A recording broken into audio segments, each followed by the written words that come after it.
Welcome to Limabresa South dito sa Santo Tomas, Batangas mga ka-dreamers.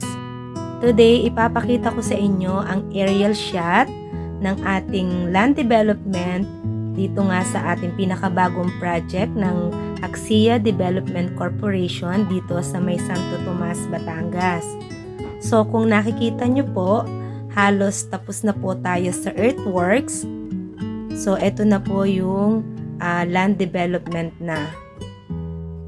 So dito po sa kaliwa, yung nakikita nyo na mahabang lupa, yan po yung pinaka road natin mula po doon sa Barangay Road.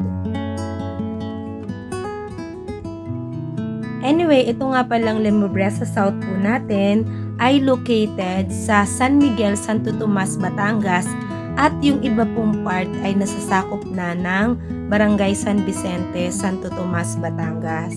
So, kitang-kita nyo po, napapaligiran po talaga tayo dito ng nature.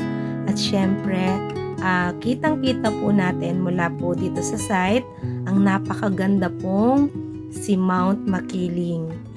Dito po kay Limabresa South, 5 po ang ating model unit po dito.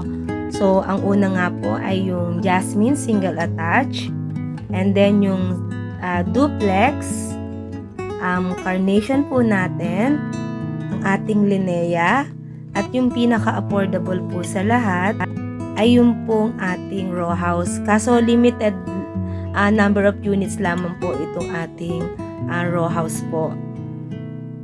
So mga ka-dreamers, tayo po ngayon ay nasa pre-selling stage pa lang, kaya sobrang affordable pa.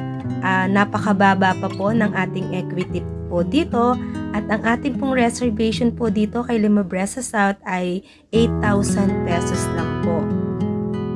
So kung talaga pong kayo ay nagbabalak na magkaroon ng house and lot, I suggest na ngayon pa lang na pre-selling ay mag-avail na po kayo dito.